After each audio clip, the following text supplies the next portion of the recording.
parle d'être une femme pour votre mari, je dois dire au mari d'être comme Christ.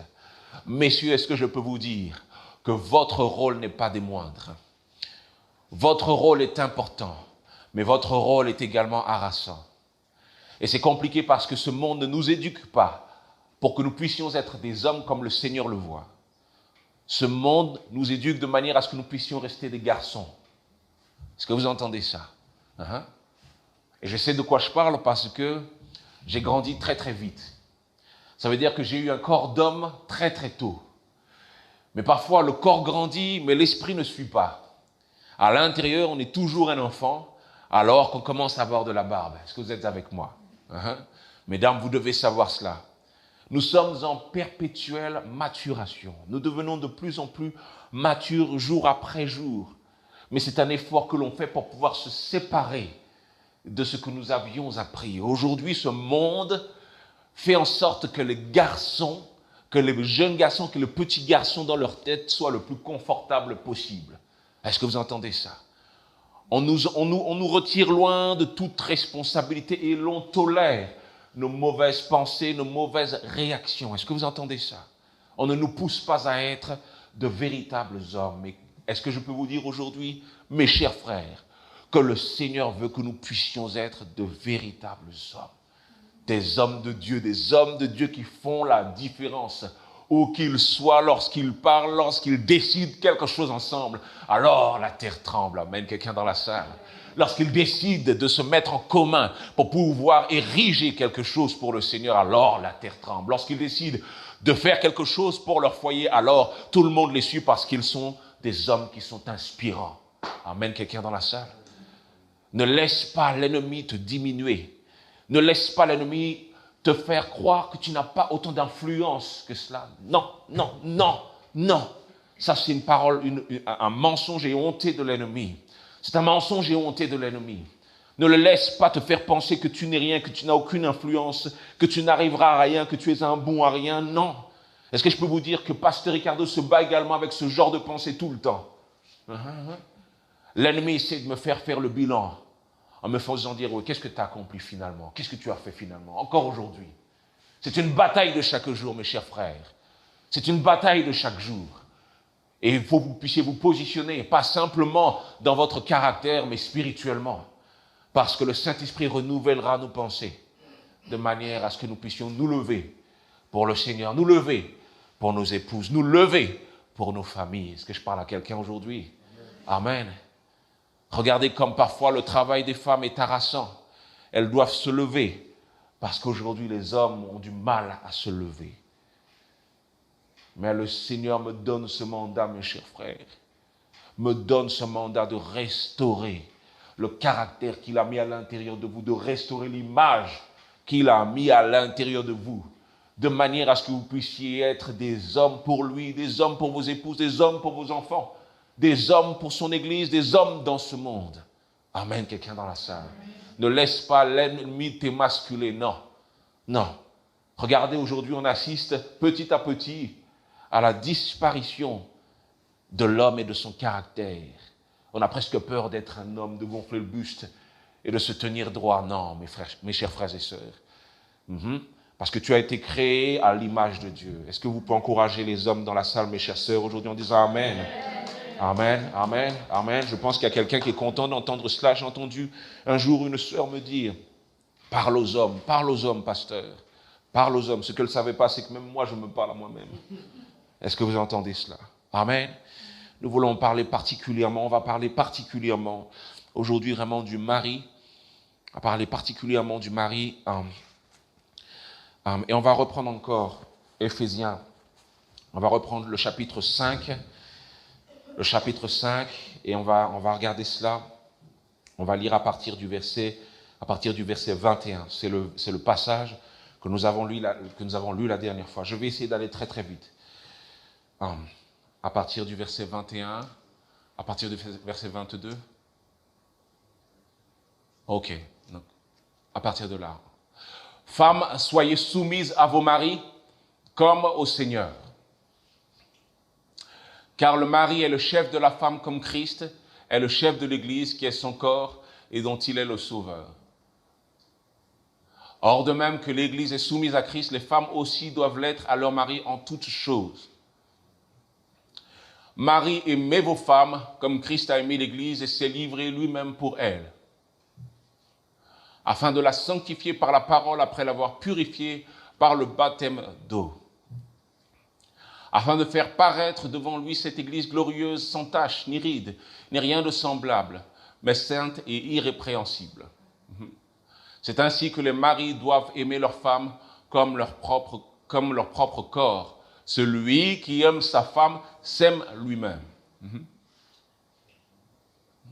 Car jamais personne n'a haï sa propre chair, mais il la nourrit et en prend soin, comme Christ le fait pour l'Église.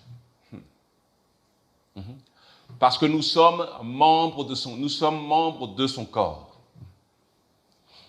C'est pourquoi l'homme quittera son père et sa mère et s'attachera à sa femme, et les deux deviendront une seule chair. Ce mystère est grand, je dis cela par rapport à Christ et à l'Église. Tu peux continuer? Du reste, que chacun de vous aime sa femme comme lui-même et que la femme respecte son mari. Très bien, c'est très bien. Quelqu'un dit amen à cela? Amen. Lorsqu'on regarde le passage qui parle des femmes et qu'on regarde le passage qui parle des hommes, on voit que celui qui parle des hommes est bien plus long que celui qui parle des femmes. Alors, mesdames, aujourd'hui, on ne va pas se vexer, on ne va pas se fâcher. On a parlé il y a 2 semaines de tout ça, on a parlé de l'histoire de la soumission, etc. D'accord? Et vous le savez, vous connaissez, les termes de cette soumission. Ce n'est absolument pas une soumission qui est faite à un tyran, non, pas du tout. C'est une belle image de Dieu. Là où vous vous soumettez quand vous avez quelqu'un qui ressemble à Christ. Quelqu'un qui va investir en vous. Quelqu'un qui va croire en vous. Mes chers frères, aujourd'hui, est-ce que je peux vous dire, à vous qui êtes célibataires, à vous qui êtes mariés, notre but, notre objectif par rapport à notre couple, c'est d'investir dans nos femmes. C'est de les embellir. C'est de prendre soin d'elles. C'est de regarder, voir de quoi elles ont besoin, ce qu'elles pensent, de manière à prendre le pas pour pouvoir consoler, pour pouvoir aimer. Quelqu'un dit amen à ça aujourd'hui? Ton rôle, c'est d'être comme Christ. Christ n'était pas un tyran, mais Christ nous a fait du bien à tel point qu'il a décidé de régler notre problème en allant mourir à la croix pour nous. Est-ce que vous entendez cela aujourd'hui? Est-ce que quelqu'un peut regarder et voir que Christ est parti mourir à la croix pour nous, alors que l'Église ne savait pas véritablement ce que Christ était en train de faire. Il n'avait pas compris la révélation tout entière de ce qui était en train de se passer. Il ne savait pas pourquoi Christ devait mourir. Il ne le savait pas exactement. Malgré qu'ils l'ont entendu de sa bouche, ils ne le savaient pas vraiment. C'est par la suite qu'ils ont compris ce qui s'est passé. Est-ce que je peux te dire que peu importe si ta femme sait ce que tu es en train de faire ou non, tu dois être une bénédiction pour elle quand même. Qu'elle le relève ou qu'elle ne le relève pas, tu dois être une bénédiction quand même pour elle. Et il s'agit, mes chers frères, de prendre l'aval. De prendre l'aval, ce n'est pas forcément quelque chose que nous faisons par la force, mais en regardant comme il faut. En regardant comme il faut, en observant, en tournant autour d'elle comme un satellite, pour regarder et voir quelle aide je veux pouvoir donner, de manière à ce que cela puisse être le plus bénéfique possible. Est-ce que vous entendez ça? Voilà comment se comporte un vrai leader. Il sait de quoi le peuple a besoin, de quoi les personnes qui sont devant lui ont besoin. Il tourne pour pouvoir regarder et prendre la meilleure des décisions. Il ne parle pas tout le temps. Il ne parle pas tout le temps. Il y a des fois où il se tait. Il y a des fois où il est même prêt à perdre la partie. Tout ça pour pouvoir réattaquer le sujet à un autre moment. Amen, quelqu'un dans la salle? Je suis en train de te dire que parfois, lorsque tu as des arguments avec ton épouse, parfois, et que ça commence à partir loin, vous savez comment ça se passe quand c'est comme ça. Vous savez comment ça se passe. Quand on commence à parler, on parle. Alors, même si tu prends toutes tes dispositions au début pour faire en sorte que ça puisse se passer le mieux possible, tu sais bien qu'en enchaînant les arguments après arguments, ça va mal se passer. Mhm.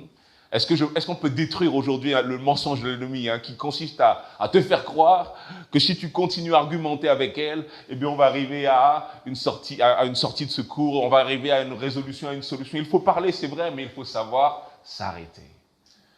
Il faut savoir s'arrêter. Il faut savoir s'arrêter avant que ça ne chauffe. Et tu dois avoir les yeux. Tu dois avoir les yeux pour faire en sorte de t'arrêter quand il faut, de manière à résoudre ce qui est en train de se passer. On va parler des conflits tout à l'heure, ce n'est pas encore le moment. Allez, aide-nous Saint-Esprit aujourd'hui. Est-ce qu'on peut dire ça avec moi? Aide-nous Saint-Esprit. Amen, amen, amen. Amen. D'être le chef ne veut pas dire que nous sommes des tyrans, mais que nous sommes des leaders dirigeants avec l'amour. Nous sommes des dirigeants qui dirigent avec l'amour. Avec l'amour. Nous savons faire preuve de fermeté, mais notre fermeté ne provient jamais de notre ego. Notre fermeté provient de l'amour que nous avons.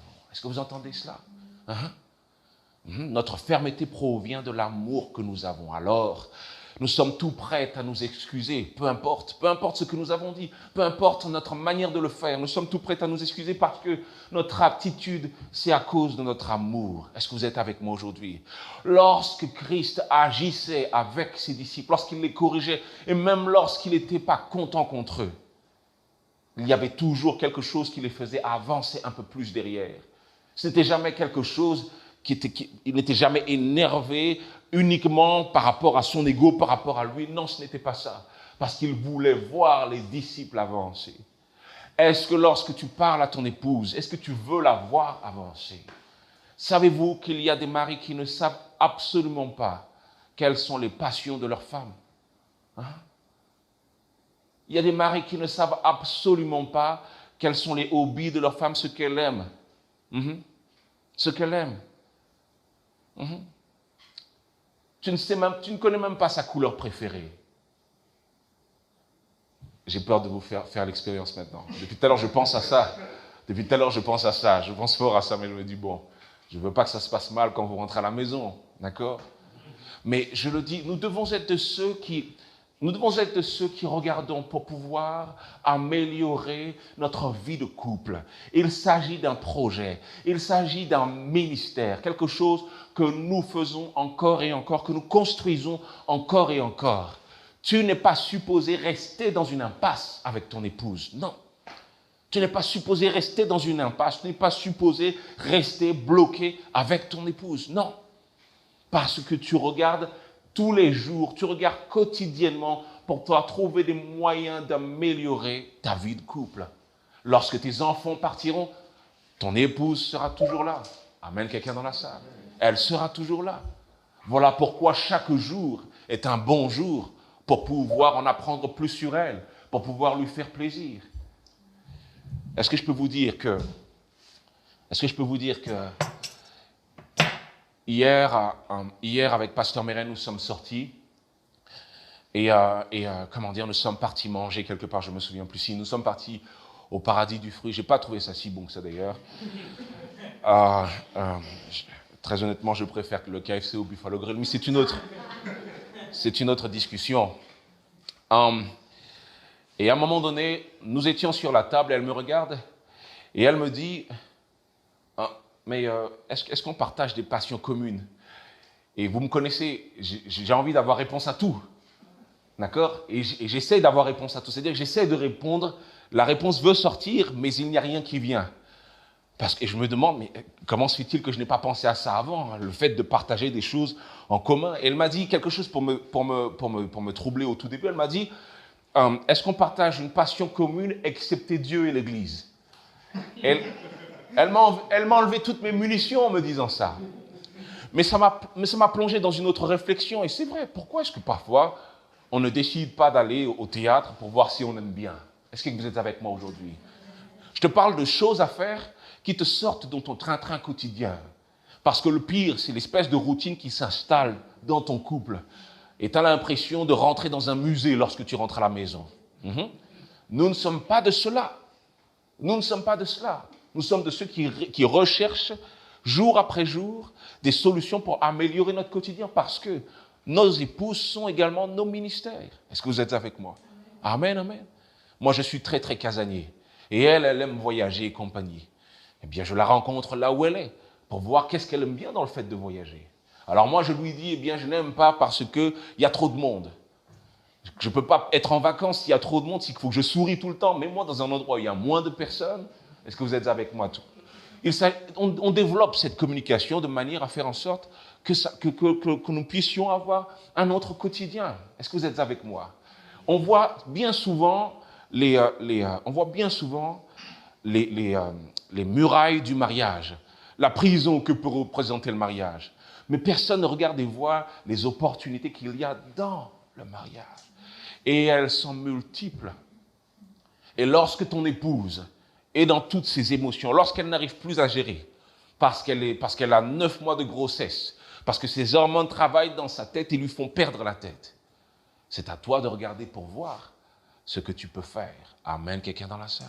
C'est à toi de regarder, c'est à toi de regarder. Amen, quelqu'un dans la salle. Ne soyons pas de ceux qui jouent le jeu de l'ennemi. Ne soyons pas de ceux qui ont des espèces de préjugés sur la manière dont les choses se passent à l'intérieur de notre couple. Non. Aujourd'hui, je dis au nom de Jésus, tous les murs qui t'enfermaient sont brisés au nom puissant de Jésus. Tous les murs, tous les barreaux, toutes les prisons qui t'enfermaient sont brisés au nom puissant de Jésus-Christ. Quelqu'un dit Amen à ça. Amen. Je le dis aujourd'hui. Ne soyons pas de ceux qui vivons comme le monde et qui adoptons l'image que le monde essaie de nous faire avoir sur le mariage. Ce n'est pas quelque chose qui est ennuyeux, non, pas du tout. C'est quelque chose qui peut être épanouissant. D'ailleurs, c'est Dieu qui institue le mariage. Penses-tu véritablement que Dieu institue le mariage et que ce mariage peut être ennuyeux dans le fond? Non. Non. Il y a des choses à faire. Est-ce que je parle à quelqu'un aujourd'hui? Je vais plus vite que ça parce que je veux absolument vous parler des conflits aujourd'hui. Aide-nous, Saint-Esprit. Je l'avais dit la semaine dernière, enclenche la communication. Enclenche la communication. Mes chers frères, je sais comment nous sommes parfois. Nous ne sommes pas forcément de ceux qui sont les plus sensibles. Nous ne sommes pas forcément les plus communicants. Nous ne sommes pas les personnes les plus tactiles. Bien souvent, tu ne sais même pas quoi faire avec le corps que le Seigneur t'a donné. Mais fais des efforts. Amen. Quelqu'un d'autre, tu peux dire ça à ton voisin, s'il te plaît? Amen. Dis-lui, fais des efforts. Fais des efforts. Amen, amen. Amen. Fais des efforts. Fais des efforts.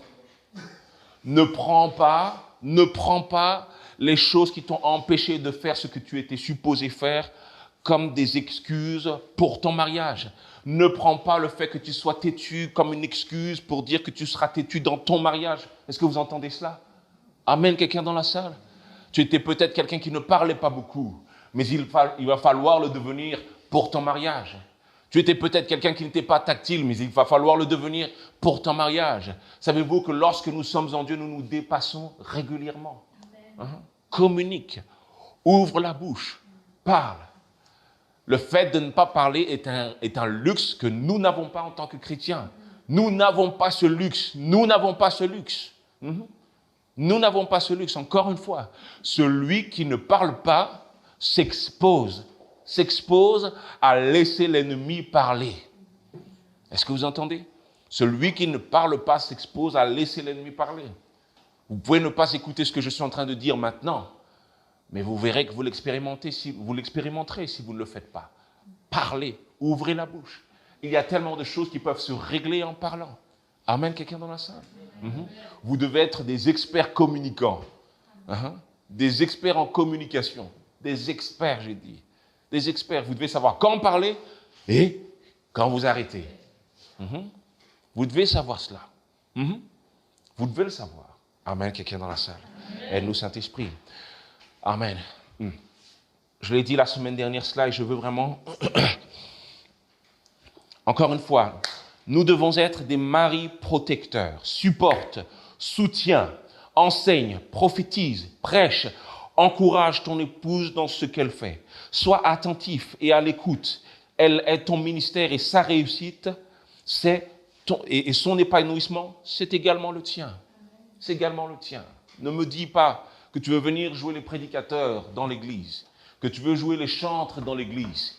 Si tu n'effectues pas ton ministère également à la maison, ce n'est pas cohérent. Est-ce que tu peux le débrancher s'il te plaît pour moi? Merci. C'est le téléphone, je crois. Voilà. Amen. Amen. Est-ce que tu entends? Ce n'est pas cohérent. Ce n'est pas cohérent de vouloir un grand ministère lorsqu'on n'est pas capable de le faire à la maison. Cela commence à la maison. L'espèce de gêne que tu ressens lorsque tu veux faire ce ministère auprès de tes proches, c'est l'ennemi qui la met. C'est l'ennemi qui met cette gêne. Il te faudra passer au-delà de cela. Il y a des fois où il va falloir, je l'ai dit aux femmes il y a 2 semaines, il va falloir que tu imposes tes mains sur elle lorsqu'elle est bien fâchée contre toi et qu'elle ne veut absolument plus rien avoir à faire avec toi. Il va falloir que tu attendes qu'elle dorme pour pouvoir imposer les mains sur elle. Est-ce que tu entends? Pour que le Saint-Esprit puisse changer ses pensées, qu'il puisse renouveler ses pensées. Est-ce que vous entendez ça? Il va falloir que tu mettes ta main, que tu parles en langue. Lorsqu'elle va se réveiller le lendemain, je ne sais pas pourquoi, mais aujourd'hui je me sens mieux. Je sais pourquoi, je sais. Est-ce que vous êtes avec moi tout le monde? Tu dois être de ceux qui effectuent leur ministère à l'intérieur de leur couple. Supporte-la, soutiens-la, soutiens-la. Elle ne doit pas voir en toi quelqu'un qui peut la plomber lorsqu'elle veut faire quelque chose pour le Seigneur. Trop de maris découragent leur femme. Tu n'es pas capable, tu n'es pas capable. Non, elle est peut-être ta femme, mais c'est toujours une enfant de Dieu. Le Seigneur a mis quelque chose à l'intérieur d'elle, une graine qu'il te faudra faire germer et fleurir. Je le dis aujourd'hui, sois un prophète pour elle, prophétise. Est-ce que vous entendez ce que je dis? C'est évident et en même temps c'est original de dire ça. Prophétise, prêche. Pourquoi se servir des moyens du monde à l'intérieur de son couple alors qu'on sait que les armes avec lesquelles nous devons combattre, ce sont des armes spirituelles? Alors, nous prenons le standard de ce monde à l'intérieur de nos familles, pas dans l'église. Il y a quelque chose d'incohérent dans tout cela. Je le dis aujourd'hui, puisses-tu être de ceux qui se lèvent, qui sont des serviteurs de Dieu, de véritables serviteurs de Dieu, à la maison, serviteurs de Dieu, avec mes enfants, serviteurs de Dieu, dans le restaurant, serviteurs, dans le KFC, serviteurs de Dieu. Amen, quelqu'un dans la salle? Oui. Avant de manger ce poulet, prie dessus. N'écoute pas ta faim, prie dessus. Amen, quelqu'un dans la salle. Il y a quelqu'un qui a mal quand je dis ça. Il y a quelqu'un qui a mal, je dis, oh là là, si pasteur savait, il y a quelqu'un qui a mal. Je te le dis aujourd'hui. Sois un véritable serviteur de Dieu. L'intégrité, c'est également l'entièreté. Dans l'entièreté, il y a le fait d'être constant, d'être celui que nous sommes partout où nous allons. Est-ce que vous entendez? Et ta femme doit pouvoir témoigner de toi que tu es également un serviteur de Dieu. Est-ce que vous savez que les pasteurs sont choisis par rapport à ça? Les pasteurs sont choisis également par rapport au témoignage de leur famille. Par rapport au témoignage de leur famille. Je vous dis qu'il y a certains pasteurs, si leur femme témoignait maintenant, ce serait fini. Ce serait fini. Ne sois pas de cela. Ne sois pas de cela. Que tes enfants puissent témoigner de toi. Que ta femme puisse témoigner de toi. Il est chiant parfois, mais je sais que c'est un serviteur de Dieu. Il a des défauts lorsqu'il te laisse traîner ses chaussettes-là. Il a des défauts. Mais je sais que c'est un serviteur de Dieu. Je sais que c'est un serviteur de Dieu. Est-ce que vous entendez cela, tout le monde? Amen, amen. Que le Seigneur nous fortifie, mes chers frères. Je veux dire cette dernière chose. Est-ce que je peux vous dire que lorsqu'on est un homme pour le Seigneur, lorsqu'on est un marié qui a prononcé des vœux devant Dieu, devant les hommes qui étaient dans la salle où tu t'es marié, tu ne peux plus être égocentrique. Tu ne perds pas ton individualité, mais tu ne peux plus être égocentrique. C'est fini. c'est fini. C'est fini. Et écoute bien, il n'y a plus de personne ne pense à moi. Parce que tu endosses une responsabilité. Tu endosses une responsabilité. Cela veut dire qu'à partir de maintenant, je me tiens debout pour eux tous. Si quelqu'un abandonne dans ma famille, ce ne sera certainement pas moi. Parce que j'ai pris cette responsabilité devant le Seigneur. Je la porte encore et encore. Amen, quelqu'un dans la salle. Je veux dire à quelqu'un aujourd'hui que la solitude fait partie de ton quotidien. Quelqu'un doit se poser des questions parce que je n'ai pas dit la même chose aux femmes il y a 2 semaines. Mais je veux que vous puissiez vous rentrer ça dans la tête, mes chers frères. Tu dois endosser le manteau que le Seigneur te donne. Même lorsque tu es tout seul à le faire, sois le pilier de ta maison. Même lorsqu'on ne le voit pas, sois le pilier de ta maison.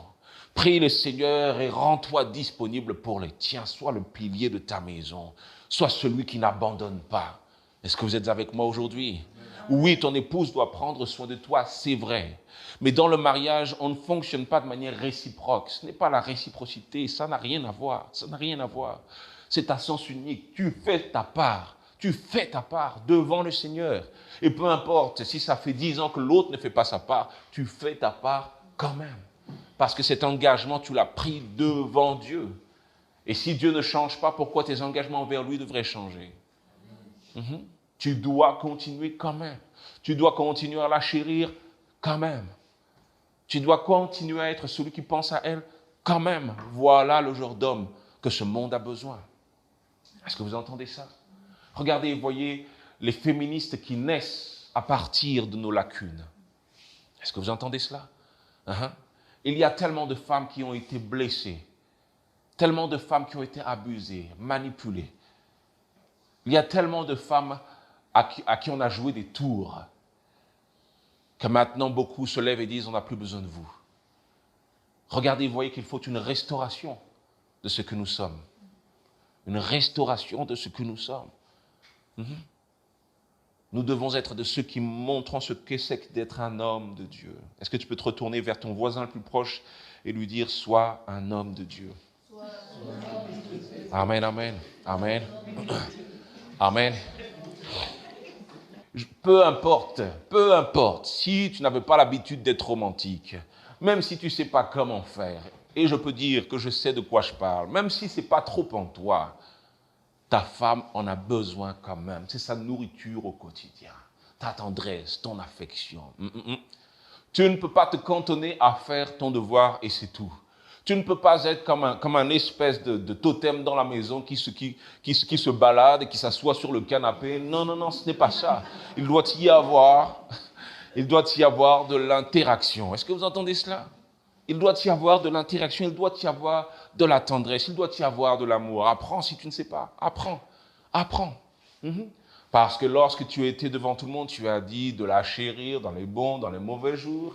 Ne dis pas, ne m'a pas préparé à manger, alors j'arrête de la chérir. Ce n'est pas quelque chose de réciproque. Est-ce que vous entendez ce que je dis aujourd'hui?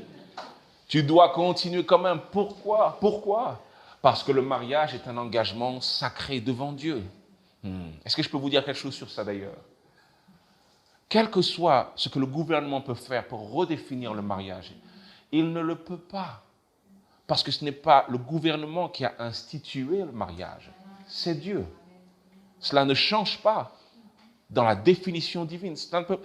Tu peux ajouter le mariage pour tous si tu veux, mais ça n'est pas le mariage de Dieu. Toujours pas. Tu peux le légaliser, faire ce que tu veux. Ça n'est toujours pas le mariage institué de Dieu. Parce qu'il y a une partie sacrée. Aujourd'hui, on croit à un mariage. Aujourd'hui, on croit à un mariage de conte de fées. On croit à un mariage où seul l'amour est la base et le corps du mariage. Ce n'est pas le cas. Ce n'est pas le cas. Il y a une partie spirituelle dans le mariage. Il y a une validation de Dieu pour que cela puisse être appelé un mariage. Est-ce que vous entendez ce que je dis aujourd'hui? Il y a une partie sacrée dans le mariage. Il y a une partie de l'esprit, il y a une partie spirituelle dans le mariage. Est-ce que vous entendez cela? Voilà pourquoi ce n'est pas une question de cœur. Lorsqu'on commence à sentir dans notre cœur qu'on veut divorcer, C'est pas, quand on veut commencer à se séparer, ce n'est pas une question de cœur, ton cœur est à droite, il est à gauche, tu veux divorcer ou rester marié. Ce n'est pas ça, non, non, non. Parce qu'il y a quelque chose qui est bien plus haut que ce qu'il y a dans ce monde qui vous a unis. Est-ce que vous entendez ça? Bien plus haut. Et cela ne fonctionne pas comme tu le veux, mais comme il le veut. Ce n'est pas défini par ce monde. C'est défini par Dieu. Alors les gens de la LGBT devront aller frapper à la porte de Dieu et dire « On veut le mariage pour tous. » D'accord? Allez, on va s'arrêter là pour ne pas avoir la police qui vient dans l'église de Phare. D'accord? Mes chers frères, encore une fois, je le dis, puissiez-vous être de ceux qui donnent de l'affection. Hein? Écoute, pasteur Ricardo, donne-lui de l'affection. Donne-lui de l'affection. Tu l'as dit, donne-lui. Donne-lui de l'affection. Parle-lui de ses cheveux. Parle-lui, trouve ce qui est beau en elle. Si les pieds sont un petit peu moyens, peut-être que les mains seront bien.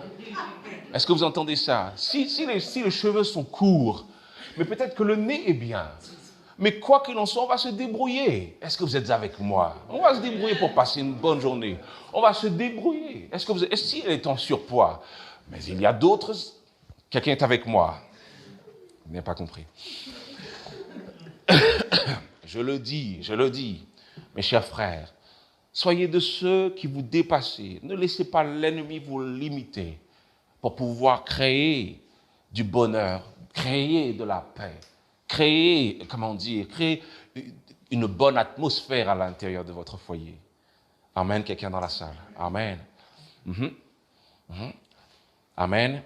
Enfin, aux hommes, je veux dire une chose, prie chaque jour de manière à être un meilleur mari chaque jour. Un meilleur mari chaque jour. Prie le Seigneur. Ton analyse de la situation ne suffira pas. Prie le Seigneur pour être un meilleur mari chaque jour. Est-ce que vous entendez ça? Que le Seigneur puisse ouvrir tes yeux. Cela me fait vraiment penser au fait que, je vous le dis, parfois on se cantonne à rester devant le mur. On reste devant le mur et on prie le Seigneur pour des choses qu'il va nous donner dans un certain temps. Mais il y a d'autres choses que le Seigneur veut te faire découvrir. Il veut enrichir ta vie. Il veut qu'il puisse y avoir de la richesse dans ta vie, un autre type de bonheur. Il veut qu'il puisse y avoir un autre type de paix, quelque chose que l'argent que tu pourrais gagner ne va pas acheter. Est-ce que vous êtes avec moi? Je le dis aujourd'hui, soyez de ceux qui prient également pour être de meilleurs maris. Seigneur, je veux être un meilleur mari pour mon épouse. Je veux être celui qui voit ce que je ne voyais pas auparavant, afin qu'elle puisse se sentir bien, afin que je puisse la développer, afin qu'elle puisse être ce que tu voyais en elle. Je veux être un meilleur mari pour elle, Seigneur.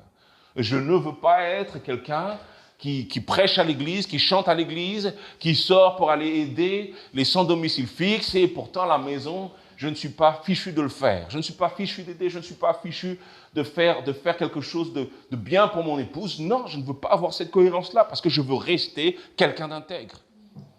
Je veux être intègre, je veux être un vrai serviteur. Je ne veux pas qu'elle ait à témoigner de moi que je ne prêche pas de la même manière lorsque je suis à la maison que lorsque je suis sur le pupitre. Quelqu'un dit amen à ça? Je dois prêcher, je dois l'encourager.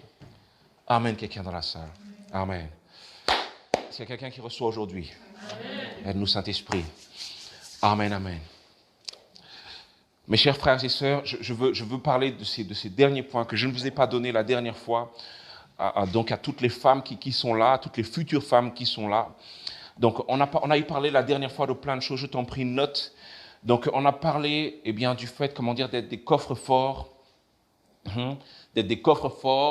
d'accord, pour vos maris. Soyez des coffres forts pour vos maris, d'accord? Ne laisse pas ton ami connaître les petits secrets de ton mari. Lorsque tu te disputes avec lui, lorsque ça commence à chauffer avec lui, ne prends pas ce qu'il t'a dit, ce qu'il t'a confié contre lui. Est-ce que vous êtes avec moi? Sois un coffre-fort, fair play avec lui. Je vais très très vite. Encore une fois, le même conseil que j'ai donné au mari, sois un ministère, il fait partie de ton ministère. Ton couple est ton ministère. À chaque femme qui sont dans cette salle, ton couple est également ton ministère. Il va falloir que tu pries, il va falloir que tu exhortes, que tu encourages. Parfois, c'est parce que tu te bats avec les mauvaises armes. Voilà pourquoi est-ce que tu n'arrives pas à avoir la paix. Mais si tu te bats avec les bonnes armes, je te dis, tu vas avoir la victoire quand même. Amen, quelqu'un dans la salle. Aide-nous, Saint-Esprit. Amen, amen. Prie sans cesse pour lui, encourage-le. On avait vu toutes ces choses-là. Lorsque je parle du leadership du mari et lorsque je parle de la soumission de la femme, cela ne veut pas dire qu'elle n'a pas son mot à dire. Cela ne veut pas dire qu'elle ne peut pas parler. Cela ne veut pas dire qu'elle n'a pas de conseils à donner. Est-ce que vous êtes avec moi, tout le monde? Cela ne veut pas dire, ça ne veut pas dire que tu vas pouvoir y arriver tout seul. La Bible parle d'une femme comme étant une aide vitale, une aide qui est importante pour la direction au quotidien, une aide vitale. Est-ce que je peux vous dire que Pasteur Ricardo n'aurait pas été capable de faire toutes les choses qu'il a fait s'il n'avait pas Pasteur Mérène à côté de lui? Et je vous dis ça, je vous dis, c'est la vérité. C'est la vérité. Je n'en aurais pas été capable. Est-ce que je peux vous dire que lorsque nous avions l'école de louanges, les choses ont commencé à aller bien quand elle a pris les rênes. Est-ce que vous entendez ça? Lorsqu'elle a pris les rênes et que je suis devenu l'un des professeurs. Est-ce que vous êtes avec moi? Mesdames, est-ce que je peux vous dire que vous devez être de fins gestionnaires, des gestionnaires, des gestionnaires des grâces de Dieu, de ce que vous avez, dans votre foyer, des gestionnaires. Vous devez apprendre à gérer l'argent au milieu de... Est-ce que vous savez qu'il y a des maris qui ne touchent jamais à leur carte de crédit? Alors, je ne dis pas que cela doit être quelque chose d'absolu, parce que ça fait la joie de certaines personnes d'entre vous, là, maintenant. D'accord? OK? Ce n'est pas ce que je dis. Je veux dire par là que vous devez être des fins gestionnaires. Vous devez être capable de faire des économies. Vous devez être capable de gérer cet argent. Vous devez être capable de gérer les ressources que vous avez. Lorsque je rentre dans le frigo et que je regarde dans les armoires de la cuisine, je dis, il n'y a rien à manger. Mais lorsque toi, tu poses tes yeux dessus, tu sais exactement ce que tu vas faire avec le peu qu'il y a. Parce que tu sais gérer. Tu sais quelle décision il faut prendre. Vous devez être de fins gestionnaires. Des femmes matures. Des femmes matures. Des femmes qui savent être de bons chefs adjoints, de bons présidents adjoints. Est-ce que vous entendez ça? Voilà comment cela fonctionne. Et l'équipe que vous formez vous permet d'élever vos enfants, vous permet de construire et de construire également pour le Seigneur. Amen, quelqu'un dans la salle. Je te le dis, si tu sais développer ton épouse, si tu sais développer ton mari, alors la vie commence. La vie commence. Amen, quelqu'un dans la salle. Amen. J'avais dit également, rends ta joie accessible. Rends ta joie accessible. Souris, sois dans la joie. Pour rien du tout, sois dans la joie. Ne passe pas un jour entier à faire la tête. Non. À faire la tête parce que rien ne change, etc. Parce qu'on n'a pas, parce qu'on est ceci, etc., etc. Non, non, non, non, non, non, non. Et si tu te concentrais sur les grâces de Dieu plutôt? Si tu te concentrais sur les choses que Dieu te donne, sur les choses que tu as, réjouis-toi. Pour ton mari, réjouis-toi. Pour tes enfants, réjouis-toi. Quand je dis réjouis-toi, c'est-à-dire qu'à l'intérieur de toi, tu sens une véritable joie. Une véritable joie. Tu regardes bien, tu te dis, mes enfants sont beaux quand même. Est-ce que vous êtes avec moi, tout le monde? Réjouis-toi. Le chrétien sait se réjouir du peu qu'il a. Paul dit, réjouissez-vous dans toutes les circonstances, réjouissez-vous, trouvez des raisons de vous réjouir. Et lorsqu'il dit ça, il ne dit pas ça dans un endroit où il se sent bien, parce qu'il est en prison lorsqu'il dit ça. Mais il nous exhorte encore, en dépit de ses chaînes, en dépit de la prison dans laquelle il se trouve, il nous exhorte à nous réjouir. Réjouis-toi, réjouis-toi. Le chrétien sait se réjouir. Si tu ne sais pas te réjouir maintenant, tu ne sauras pas te réjouir après non plus. Quelqu'un dit, oui, quand j'aurai, je me réjouirai. C'est faux. C'est faux. Cela va durer 10 secondes et cela va s'arrêter. 10 secondes. Tu pries pour avoir le mari, tu pries pour avoir le mari, tu pries. Le mariage arrive, le sourire, 2 semaines après. Seigneur, pourquoi est-ce que tu me l'as donné? Est-ce que vous êtes avec moi? Pourquoi est-ce que tu me l'as donné? Regarde, ces chaussettes traînent encore. Encore. La lunette des toilettes. Seigneur, regarde ça. Est-ce que vous êtes avec moi? Je vous le dis, vous devez être de ceux qui savent vous réjouir. Réjouis-toi parce qu'enfin, vous pouvez partir à Hawaï tous les deux. D'accord? Réjouis-toi, réjouis-toi. Amen. Rapidement. Ne laisse pas tes enfants te faire oublier que tu es marié. Amen. Quelqu'un dit un bon amen à ça. Amen, amen, amen, un bon amen. Yes. Amen, amen. Non, ne le regardez pas, il peut avoir des problèmes. Hein. Non, ne faites pas ça, ne faites pas ça. D'accord? Amen, amen tout le monde, amen, amen. Ne laisse pas tes enfants prendre la place de ton mari. Non, non, non. L'enfant naît et tout à coup, je suis expulsé du lit. Qu'est-ce que ça veut dire? C'est ma place, c'est ma place. Lui, c'est le berceau. Lui, c'est le berceau. Ne laisse pas ton instinct maternel l'emporter. Lui, c'est le berceau. Moi, c'est le lit. Moi, c'est le lit. Et s'il y a des maris qui sont dans cette position-là, messieurs, battez-vous. Battez-vous pour votre place. Prenez possession. Hein? Prenez possession. Hein? Je mets mon pied. Ça m'appartient. Voilà. Est-ce que vous entendez cela, tout le monde? Plus sérieusement, je pense que le Seigneur fait en sorte de mettre à l'intérieur de nous un amour envers nos enfants qui les surprotège. Un amour qu'on n'arrive presque pas à comprendre. Et je l'ai vu, je l'ai vu chez mon épouse. Avant d'être enceinte, c'est est-ce que je vais pouvoir l'aimer comme Jasmine ou Emma? Est-ce que je vais pouvoir?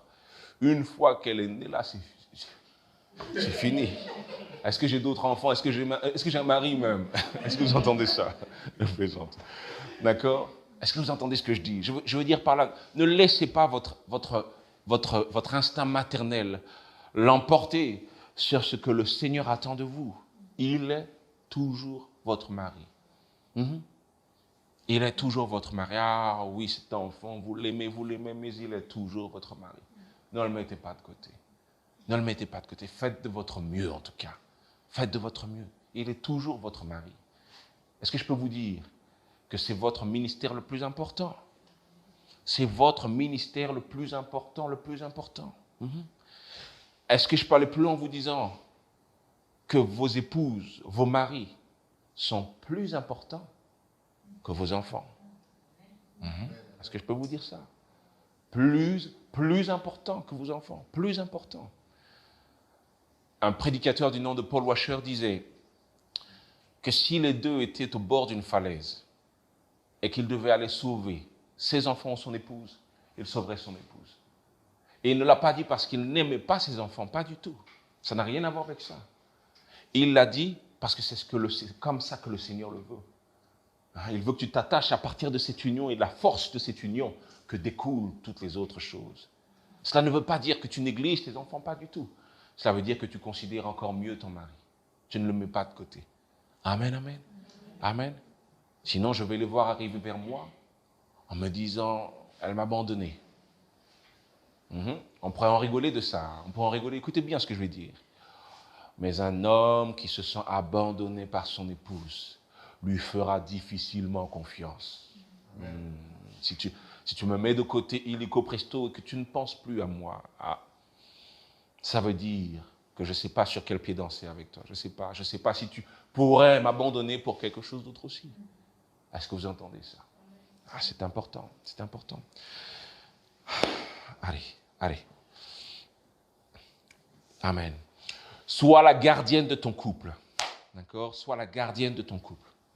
Sois la gardienne. Lorsqu'il y a des attaques extérieures, sois la gardienne de ton couple. La gardienne de ton couple. On se comprend, je crois. Je crois qu'on se comprend.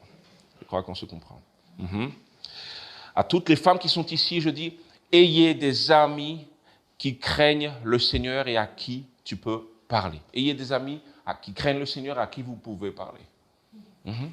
Ayez des amis, d'accord? C'est nous deux, oui, on est les meilleurs amis, on est toujours ensemble, etc. À un moment donné, il sera fatigué. Vous pourrez faire ce que vous voulez, il sera fatigué quand même à un moment donné. Vous avez besoin de personnes que le Seigneur met à côté de vous, que vous pouvez appeler. Je ne vous parle pas d'un nombre de personnes, je veux dire, voilà, il s'agit parfois d'un petit nombre de personnes, peut-être une ou deux amis, qui craignent vraiment Dieu et qui pourront te conseiller de manière à ce que tu puisses toujours faire les choses dans la volonté de Dieu, toujours agréer le Seigneur. Ils ne te pousseront pas vers l'extérieur, vers la désobéissance, ils ne le feront pas. Ils feront en sorte toujours de te pousser à faire ce que le Seigneur attend de toi, y compris pour ton mari. Amen tout le monde. Ayez de bonnes amies. On en avait déjà parlé de cela. Notre environnement est important. Notre environnement est important. Notre environnement est important. Je ne peux pas avoir des personnes qui toujours me poussent à faire le mal. Je me dépêche. Je l'avais dit également la dernière fois, que le Seigneur reste ton premier amour. Que le Seigneur reste ton premier amour. Tu seras une meilleure femme pour ton mari si le Seigneur reste ton premier amour. Tu seras une excellente femme, une femme aimante, une femme qui sait pardonner, une femme qui sait encourager si le Seigneur reste ton premier amour. Amen, quelqu'un dans la salle? S'il y a quelqu'un qui reçoit aujourd'hui. Amen. Je vais terminer tout cela, écoutez bien, en 10-15 minutes top chrono. Amen. Bon, mes chers frères et sœurs, j'aimerais parler de quelque chose vraiment qui est important, comme je le dis, dans le fait de stabiliser les situations, les couples, les familles. J'aimerais qu'on puisse parler vraiment de la manière dont on gère les conflits qui sont dans le couple. À chaque fois que je parle, mon cœur me fait toujours mal parce que je sais que ce n'est pas simple pour certaines d'entre vous. Ça n'a pas été simple. Des fois, ce n'est pas simple. Parfois, ça ne va pas être simple. Mais aujourd'hui, le Seigneur veut nous mener vers sa vérité, veut nous mener là où nous sommes supposés aller. Est-ce que vous entendez cela? Amen, amen. Amen. La Bible dit dans Romains 12, c'était le verset thème pour aujourd'hui, aide-nous Saint-Esprit, Romains 12, le verset 18, « S'il est possible, autant que cela dépend de vous, soyez en paix avec tous les hommes. » Soyez en paix avec tous les hommes. Autant que c'est possible. Regardez comment la Bible met des guillemets. Autant que c'est possible, soyez en paix avec tous les hommes. Parce que parfois, il y a des situations qui sont de véritables impasses, des situations qui sont de véritables obstacles. Parfois, ce n'est pas simple. Parfois, ce n'est pas simple. Mais le Seigneur te dit, en dépit de la situation, en dépit de l'impasse, en dépit de ce que tu traverses, fais en sorte de faire de ton mieux pour rechercher la paix. On ne perd jamais notre nature première. Nous sommes des faiseurs de paix. Que ce soit toi ou que ce soit lui, nous sommes des faiseurs de paix.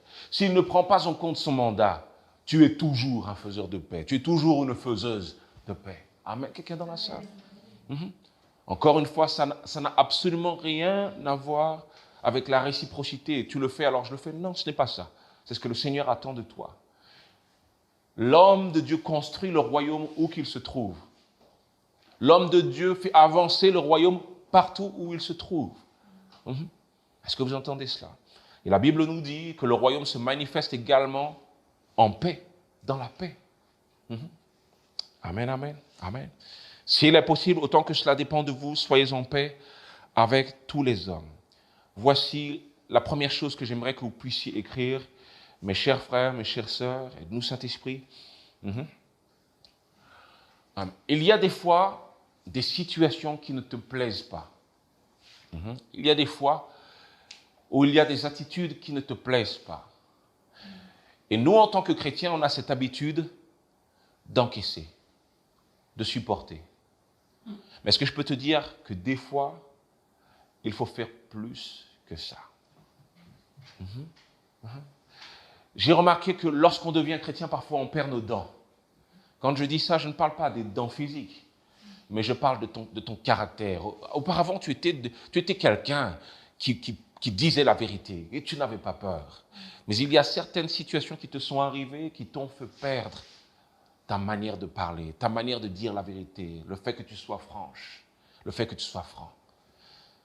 Est-ce que je peux te dire que nous devons être dans la vérité en tant que chrétiens, dans l'amour, mais dans la vérité quand même.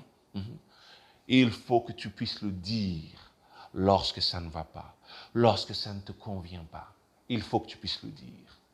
Ne le dis pas de manière à manquer de respect à ton mari ou à ta femme, mais dis-le toujours d'un positionnement d'amour.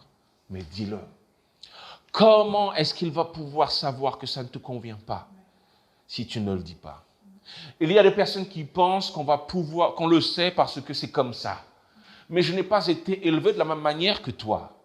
Je n'ai pas été élevé dans le respect dans lequel tu as été élevé. Il y a des choses qui me semblent parfaitement naturelles.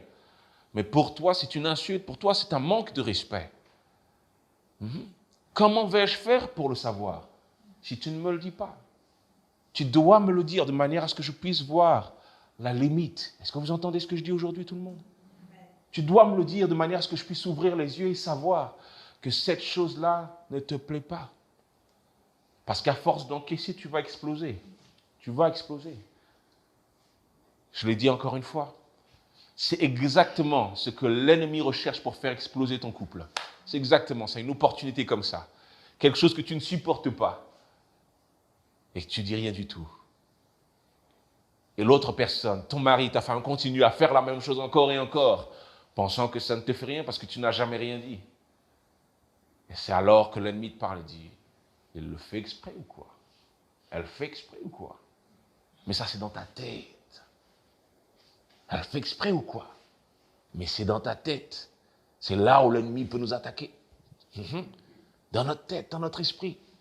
Elle fait exprès ou quoi? C'est sûr qu'elle sait. Non, elle ne sait pas.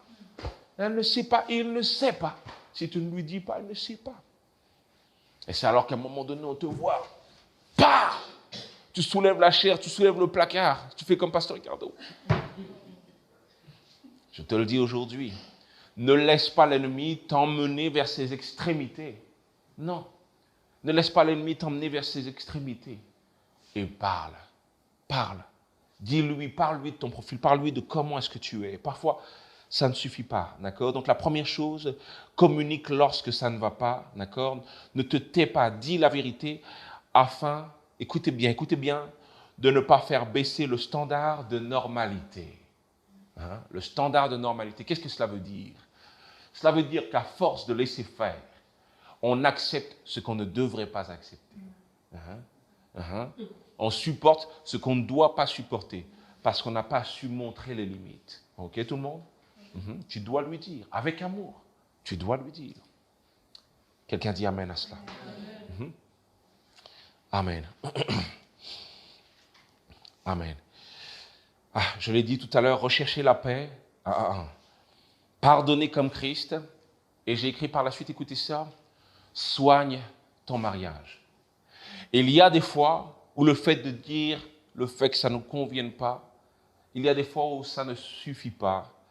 Il y a des fois où les personnes avec qui nous sommes ont de sérieux problèmes, des problèmes qui sont bien plus profonds qu'on pourrait le penser, bien plus profonds. Parfois, ce qu'il te fait sort de son père. Parfois, ce qu'il te fait sort de sa vie de famille, sort de son expérience. Et ça ne change pas facilement comme ça. Parfois, vous n'avez pas le même niveau spirituel. Vous n'avez pas le même niveau spirituel. Tu es prêt à faire des sacrifices pour Christ, à changer, à être un mari, une femme, pour lui, pour elle. Mais pas lui, parce qu'il n'en est pas là. Et lorsque tu lui demandes de changer, il est parfaitement aveuglé par son caractère. Il ne peut pas changer. Et ça prend du temps. Ça prend du temps.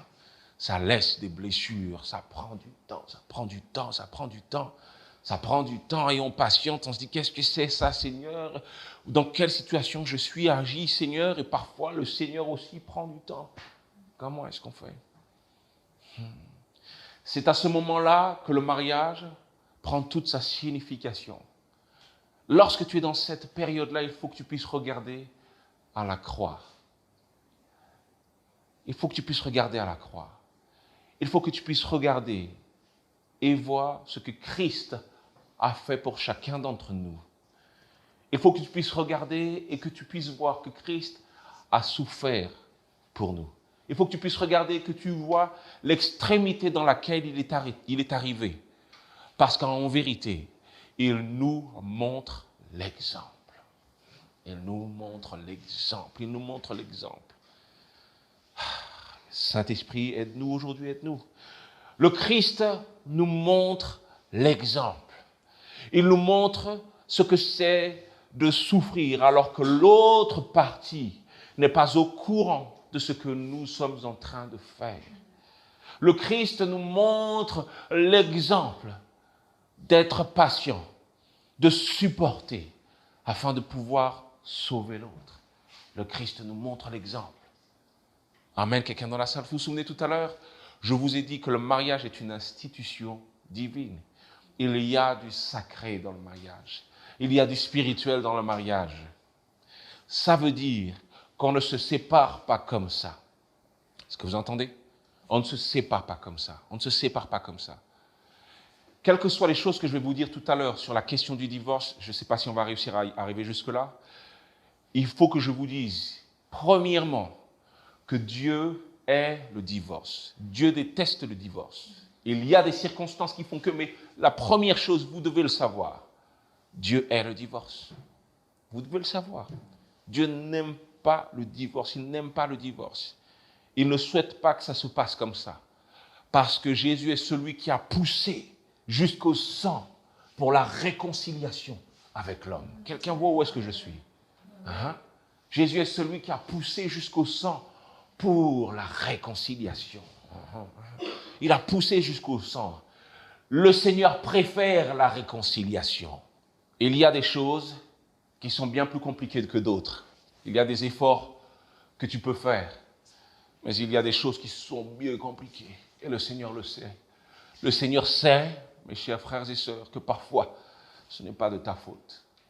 Il sait que ce n'est pas de ta faute parfois. Il sait que tu as fait tout ce que tu as pu, mais que ce n'est pas de ta faute et que tu souffres, voire que parfois tu es abusé, voire que parfois on te séquestre, voire qu'on te maltraite, etc., etc. Le Seigneur le voit. Amen, quelqu'un dans la salle? Amen. Je dois vous dire qu'il y a trois choses. Il y a trois choses qui occasionnent un divorce légitime devant le Seigneur. Est-ce que vous êtes prêts tout le monde? Il y a trois choses. Laissez-moi vous lire ce passage d'abord. Malachie 2, le verset 16. « Car je hais la répudiation, dit l'Éternel, le Dieu d'Israël, et celui qui couvre de violence son vêtement, dit l'Éternel. Prenez donc garde en votre esprit et ne soyez pas infidèles. » La Bible nous dit premièrement, l'une des premières raisons, c'est, écoutez ça, pour cause d'infidélité. Pour cause d'infidélité, tout le monde. Matthieu, le chapitre 5, le verset 32. Jésus va dire, mais moi, je vous dis que celui qui répudie sa femme, sauf pour cause d'infidélité, l'expose à devenir adultère, et que celui qui épouse une femme répudiée commet un adultère. Lorsque l'on est infidèle, Christ lui-même, la Bible dit que c'est là une condition qui fait que nous pouvons divorcer et ne pas être adultères par la suite. Est-ce que vous entendez ça? Est-ce que vous entendez? Ce n'est pas moi qui le dis. Matthieu, le chapitre 5, le verset 32. J'aimerais que vous puissiez comprendre quelque chose, parce que parfois on joue sur les mots. Je sais que parfois nous avons vécu dans des communautés assez particulières sur le sujet. C'est un sujet qui est très très sensible. C'est un sujet qui est très très sensible. C'est très compliqué parfois. Cependant, je vous dis, nous devons avoir le courage de la vérité biblique. Amen, quelqu'un dans la salle? Nous devons avoir le courage de la vérité biblique. Ne soyons pas plus durs que la parole ne le dit. La parole dit, Jésus-Christ dit de sa bouche, sauf pour cause d'infidélité. Et si nous sommes dans ce cas-là, nous ne sommes pas exposés à être adultères. Est-ce que vous savez pourquoi est-ce qu'on n'est pas exposé à être adultère? Lorsque si tu te remariais avec quelqu'un, tu serais adultère. Mais tu ne l'es pas. Pourquoi? Parce que Christ dit que lorsque on divorce pour une cause, écoutez bien tout le monde, d'infidélité, on n'est pas exposé à être adultère. Autrement dit, le lien est rompu et nous sommes libres. Quelqu'un voit de quoi je parle? Est-ce qu'il y a des courageux avec moi? C'est la Bible qui le dit. Est-ce qu'on peut continuer sur ça? La Bible dit, voilà quelque chose qui est connu de tous. Dans 1 Corinthiens, cette fois-ci, le chapitre 7, le verset 39. La Bible dit, une femme est liée aussi longtemps que son mari est vivant, mais si le mari meurt, elle est libre de se marier avec qui elle veut. C'est important. C'est important ça d'ailleurs. C'est important. Merci Saint-Esprit. Écoutez bien. C'est important, regardez ça. On ne parle pas de... Est-ce que cela dit la même chose? Elle est libre de se... Regardez, voyez qu'on ne parle pas de remariage. On parle, écoutez bien, de mariage. On parle de mariage. Parce que le lien est rompu. Est-ce que vous comprenez ce que je dis aujourd'hui? Le lien est rompu. J'espère que quelqu'un est avec moi aujourd'hui. Soyez pas nerveux tout le monde. On va traverser ça ensemble, ok? Et il y a un autre critère qui fait que le divorce peut être enclenché. Je rappelle encore une fois que le Seigneur veut la réconciliation. Il préfère la réconciliation. Je ne suis pas en train de vous donner les clés de manière à ce que vous puissiez lui dire « ciao, bye bye » dès que vous le voulez. Ce n'est pas ça. Le mariage, la Bible dit, doit être honoré de tous. Vous devez vous battre pour votre mariage. Mais il y a des extrémités auxquelles Paul doit faire face lorsqu'il arrive dans ces nouvelles églises. Est-ce que vous entendez ce que je dis? Amen. Et voilà pourquoi il parle de cela. Et alors, il se passe un cas de figure particulier.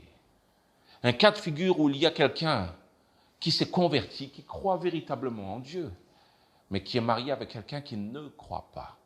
Qu'est-ce que je fais? C'est une nouvelle situation que rencontre Paul. Et voici ce qui est dit. Écoutez bien, 1 Corinthiens, cette fois-ci, le chapitre 7, mais le verset 15. Mais si le conjoint, écoutez bien, non-croyant est déterminé à demander le divorce, eh bien qu'il le fasse. Écoutez bien, dans ce cas, le frère ou la sœur n'est pas lié. Dieu vous a appelé à vivre dans la paix. Est-ce que vous entendez ça, tout le monde? Dans ce cas, le frère ou la sœur, ce n'est pas Pasteur Ricardo qui le dit, c'est la Bible qui le dit, cette Bible que nous prenons comme référence. Dans ce cas, le frère ou la sœur n'est pas lié. Ce passage est important parce que si vous étiez toujours lié dans ce cas, vous seriez adultère en vous mariant avec quelqu'un d'autre. Mais parce que vous n'êtes pas lié, il n'y a rien qui vous unit, vous êtes libre. Est-ce que vous entendez ce que je dis aujourd'hui? Quelqu'un m'aide en disant Amen. Est-ce que vous entendez ça? L'infidélité, la mort, l'abandon du non-croyant. Après ça, dis-moi ce que tu veux. Reste avec ton épouse. Dis-moi ce que tu veux, reste avec ton épouse. Écoutez bien ce que je dis. Quelqu'un se dit, mais il y a certains cas qui ne font pas partie de ces cas-là. Comment est-ce qu'on fait au juste? Si le Seigneur n'autorise pas, écoutez bien, le divorce dans n'importe quel cas, la séparation en cas de danger est autorisée. Est-ce que vous entendez ce que je dis? La séparation. S'il cherche, prenons un cas extrême, s'il cherche tous les matins à t'arroser d'essence pour pouvoir te brûler, je ne veux pas être celui qui te dira de rester. Tu es en danger, toi ainsi que tes enfants. Tu es en danger. Tu es en danger. Tu ne peux pas rester. Tu ne peux pas rester. Est-ce que vous entendez ça? Tu dois partir. Il y a quelqu'un qui me posait comme question, est-ce qu'on a le droit de porter plainte lorsque notre mari nous fait du mal? La réponse, mes chères sœurs, est oui. Il te fait du mal? Il te frappe? Il en veut à tes enfants? Non, vous avez le droit d'aller voir l'État pour parler de cela. Cela ne veut pas encore dire qu'il faut divorcer parce que, encore une fois, le Seigneur croit en la réconciliation. Mais le fait de porter plainte te protège. Ça te protège. Cela veut dire que pendant qu'il n'est pas encore prêt à assumer cette relation, la loi lui impose d'être loin de toi et de tes enfants. L'autre jour, il y a une de mes bonnes amies, une ancienne de mes choristes. J'ai appris bien qu'elle était mariée avec quelqu'un qui abusait leur fille. Est-ce que vous entendez cela? Ne dis pas que Dieu tolère ça. Ne dis pas ça, ce n'est pas vrai. Dieu ne tolère pas ça. Dieu n'aime pas l'homme méchant. Il n'aime pas celui qui se livre. C'est quelqu'un qui pêche véritablement. Est-ce que vous entendez ce que je dis? Éloigne-toi, sépare-toi. Sépare-toi. Maintenant, il y a deux options. Parce que le Seigneur est celui, écoutez bien, qui sait changer les cœurs. Et vous devez entendre ça. Vous savez pourquoi? Parce qu'il nous a changés nous aussi. Dans le trou où nous étions, dans le puits où nous étions, il nous a changés nous aussi. Il a pris Paul un meurtrier pour pouvoir faire un apôtre de la grâce.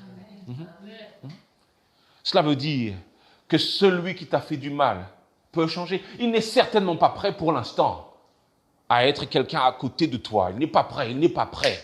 Il n'est pas prêt à être quelqu'un à côté de toi.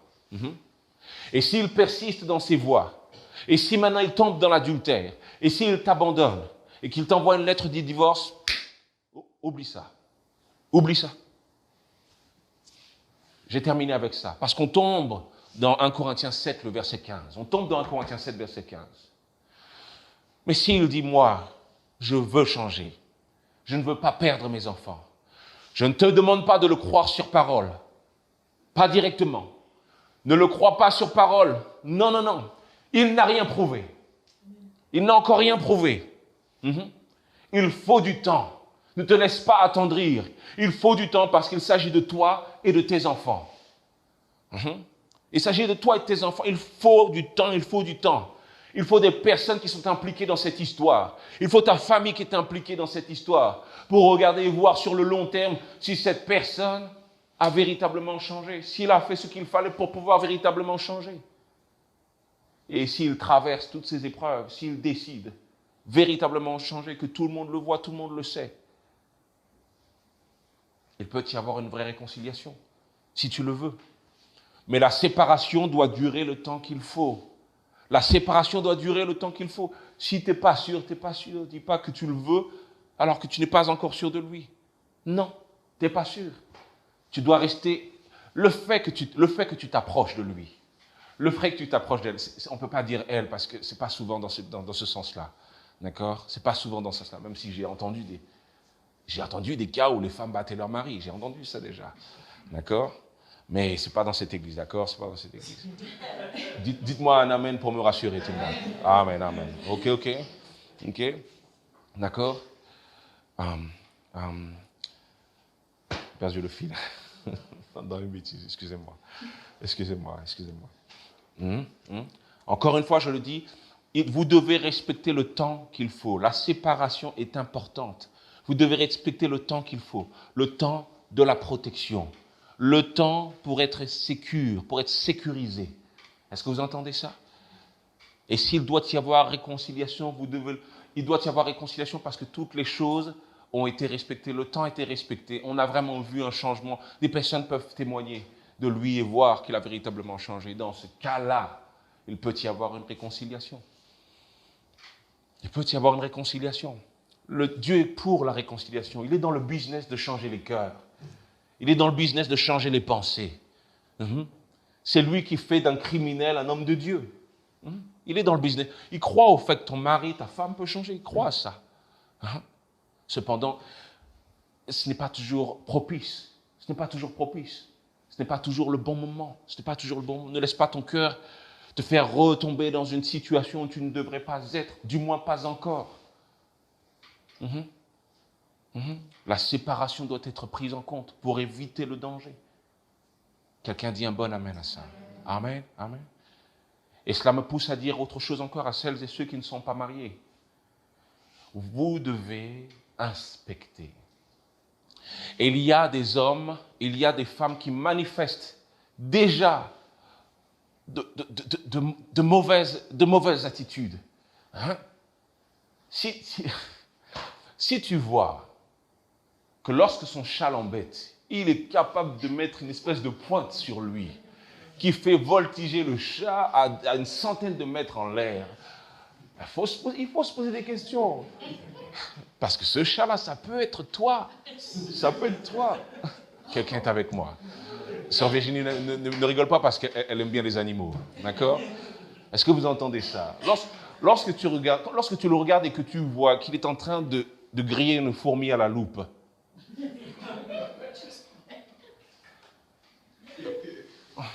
d'accord? On s'appelle, hein? Est-ce que vous entendez ça? Il y a des signes. Je dis ça en rigolant. Je dis ça en rigolant, tout le monde. Mais encore une fois, l'avant-mariage, c'est un temps d'inspection. L'avant-mariage, c'est un temps d'inspection. C'est un temps où vous regardez avec les bons yeux. Voilà pourquoi vous ne devez pas être de ceux qui manquent de lucidité avant le mariage. Voilà pourquoi, on en avait parlé il y a 2 semaines de cela, je ne peux pas coucher avant le mariage, parce que le fait de coucher avant le mariage me fait perdre ma lucidité. Le fait d'avoir des relations sexuelles, on l'avait dit la dernière fois, fait que nous sommes plus unis, sans pour autant qu'on ait les bonnes raisons. Est-ce que vous entendez ça? Sans pour autant qu'on ait les bonnes raisons, sans pour autant qu'on ait des affinités, on est un peu plus unis. D'accord? Dans la pensée, dans le cœur, dans l'âme, on est plus unis. Et de ce fait, on accepte ce qu'on ne devrait pas accepter. Les relations sexuelles sont comme une colle dans le couple. Ça colle même quand ça ne veut pas. Est-ce que vous voyez ce que je veux dire? Voilà pourquoi vous devez faire attention. Vous devez garder votre lucidité. Je connais un frère qui n'embrassait même pas sa fiancée. D'accord? Vous entendez? Je vous pousse pas à le faire non plus. Je vous dis, gardez votre lucidité. Gardez votre lucidité. Ouvrez les yeux. Gardez votre lucidité. Ouvrez les yeux. Ouvrez les yeux. Parce qu'une fois que vous êtes mariés, c'est le sacrifice l'un pour l'autre. Regardez bien. Regardez bien. Regardez, la Bible dit, j'ai ce verset quelque part. Dans Proverbe, le chapitre 22, le verset 24, ne fréquente pas l'homme de colère, ne va pas avec l'homme violent. Avez-vous déjà entendu cette espèce de tendance à « ouais, c'est un bad guy, alors je l'aime bien ». Ouais, il est un peu rebelle, alors je l'aime bien. Non, ne jouez pas à ça. Ne jouez pas à ça, ne jouez pas à ça. Ça, c'est n'importe quoi. C'est le diable qui fait que tu l'aimes bien. C'est ça. C'est le diable qui fait que tu l'aimes bien. Cette espèce d'affection que tu sens dans ton cœur pour quelqu'un qui est rebelle sur les... Oui, mais s'il est rebelle sur ta joue, c'est compliqué. C'est compliqué. Est-ce que vous comprenez ce que je suis en train de dire? D'accord? Ne jouez pas. C'est le diable qui nous fait avoir ce genre de pensée. Ah, ouais, c'est un bad guy, etc. J'aime pas les hommes violents. Qu'est-ce que tu racontes? Qu'est-ce que tu racontes? Qu'est-ce que tu racontes? J'aime bien les hommes violents, etc. Ouais, j'aime bien quand ils me parlent mal. Bon, tu mérites une séance de délivrance extrême. Tu mérites une séance de délivrance. Avec l'onction du Saint-Esprit, tu mérites quelque chose pour que tu puisses retrouver ton esprit. Pas tes esprits, ton esprit. Parce qu'il y en a plusieurs, visiblement. Bon, est-ce que vous entendez ce que je suis en train de dire? D'accord? Ne soyons pas comme les gens de ce monde qui ont cette espèce de manière de se marier avec n'importe qui. Vous savez pourquoi? Parce qu'ils l'ont vu de cette manière-là dans les films. Ils l'ont vu comme ça. C'est comme ça que c'est tendance. Non. Ce n'est pas ça. Faites-le selon Dieu. Amenez avec vous quelqu'un qui aime Dieu, qui sache prier. Quelqu'un qui a son bon sens. Quelqu'un qui fait déjà preuve d'amour. S'il n'est pas comme Christ, attendez un peu. Il n'est pas prêt à se marier. Pas encore. Est-ce que vous entendez? Alors, s'il manifeste maintenant des attributs de Christ, parfois on n'est pas totalement dedans. Je veux dire par là qu'il y a encore, mais il fait de son mieux. Vous êtes bien tombé. Il fait de son mieux pour être comme Christ. Il fait de son mieux pour se sacrifier. Vous voyez son attention, vous voyez son amour. Oui. Venez me voir, je vais vous bénir. Est-ce que vous entendez ça? Amen, quelqu'un dans la salle? Amen. Encore une fois, mes chers frères et sœurs, je le dis, il y a certaines choses, vraiment rapidement, encore une fois, la patience dans le mariage également est de mise. La patience, nous devons être patients dans le mariage. Nous devons être patients. Il y a des changements qui prennent du temps. Vous devez être patient. Nous, on est la génération micro-ondes, mais le Seigneur nous pousse à être dans son temps à lui. D'accord? Et parfois, avec Dieu, ça prend du temps. Mais c'est quand même là. Amen, quelqu'un dans la salle? Parlez-vous avec respect. D'accord? La Bible dit dans Colossiens 4, le verset 6, que votre parole soit toujours accompagnée de grâce, assaisonnée de sel, afin que vous sachiez comment il faut répondre à chacun. Ayez du respect l'un pour l'autre. Ce n'est pas parce que vous êtes mariés, que vous vous connaissez, que vous pouvez vous dire des gros mots. Non. Il n'y a pas de ça chez vous. Il n'y a pas de ça dans votre foyer. Il n'y a pas de ça. D'accord? Il n'y a pas de ça. D'accord? Soyez respectueux. Parce que vous n'avez pas seulement votre femme, vous avez l'enfant de Dieu devant vous. L'enfant de Dieu. Et son protecteur peut réagir. Mhm. Oui. Encore une fois, on avait parlé de ça, des arguments. On en avait parlé. D'accord? Donc, rappelez-vous toujours eh bien, que ce n'est pas forcément... Perdez un peu. Perdez l'argument un peu. Est-ce que vous entendez ça? Lorsque vous disputez, que vous recherchez à savoir qui est-ce qui a tort, qui a raison, perdez un peu. Perdez. Ne serait-ce que pour ne pas tomber dans le piège de l'ennemi. D'accord? C'est tout ce qu'il veut que tu puisses continuer. Mais il y a quelqu'un qui doit être un homme, une femme spirituelle, qui regarde différemment et qui voit l'ennemi venir au loin, qui dit stop.